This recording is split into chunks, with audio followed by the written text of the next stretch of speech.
요즘 세상의 이혼 자체가 잘못은 아니지만 그 사실을 숨기고 결혼했다면 문제가 있다. 서혜수는 이혼한 사실이 있었지만 이 사실을 숨기고 김광석과 결혼했다. 김광석은 1992년 5월 딸 서연양의 돌 때 서혜순이 재혼이란 사실을 알았다. 평창동 집에서 서연양 돌잔치가 있었는데 서혜순의 이모가 부엌에서 저번 남편보다 임무를 못하다 돈은 잘 벌지 몰라도라고 말한 것을 김광석이 들은 것이다. 이에 충격을 받은 김광석은 이혼을 결심하게 되는데 김광석은 재산 다 주고 기타 하나 들고 나오겠다고 했더니 서혜수는 저작권도 달라고 했다 한다. 하지만 이런 사실을 모르는 김광석의 아버지가 이혼을 반대했고 김광석은 목숨과도 같았던 저작권을 서혜순에게는 주기 싫다는 의지의 표현으로 아버지에게 판권을 넘기게 된다. 평소에도 사소한 거짓말을 입에 달고 산다고 전해지는 서혜수는 혼수를 해올 때도 식탁값만 1,000만 원이라고 했지만 식탁을 배송한 가구업체 직원 말이 12만원짜리인데 깎아달라고 해서 9만원에 팔았다고 했다 한다. 김광석 타살 의혹에 맞서던 서혜순의 일관된 주장은 김광석이 여자 문제와 음악적인 한계를 느껴 우울증으로 죽었다는 것이었다.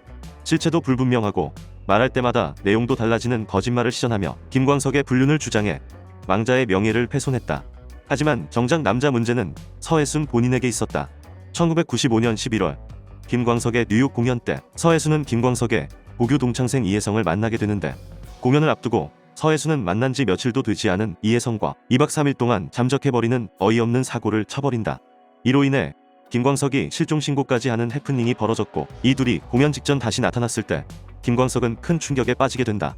김광석이 자필로 쓴 일기에는 서혜순이 뉴욕 공연 때 자신의 친구와 사라진 것에 대한 심경이 담겨있고 이때 이혼을 결심한 김광석은 40일 뒤인 1996년 1월 5일 장모에게 이혼을 통보해 서혜순의 가족들이 김광석의 집에 모이게 된다. 이때 서혜순이 잘못이 있으니 위자료도 줄 수 없으며 처가에서 빌려간 2억여 원도 돌려달라며 다툼이 일어났다고 하는데 김광석은 다음 날인 6일 새벽 숨진 채 발견되게 된다. 세상이 김광석 부녀의 죽음에 대해 잘 모르는 중요한 사실은 김광석이 죽었을 때는 옆에 점과 13범의 처남이 있었고 딸 서연양이 죽었을 때는 김광석의 동창이자 서혜순의 연남 이혜성이 있었다는 사실이다.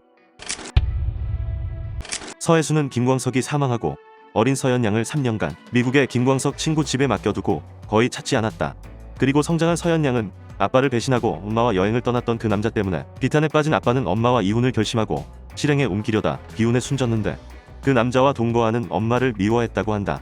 영특했던 17세 서연양은 인터넷에 넘쳐나던 아빠의 타살 의혹 글들을 접하고 의심을 키워가며 엄마와 갈등의 골이 깊어졌었다는데 서연양은 2007년 12월 23일 새벽 쓰러진 채 발견됐고 이번에도 아빠 때처럼 최초의 목격자는 엄마였다.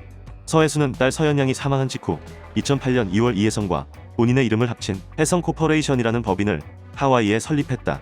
그리고 같은 해 2008년 6월 김광석 유가족과의 소송에서 승소하며 김광석의 음반 저작권, 저작인접권을 모두 갖게 된다.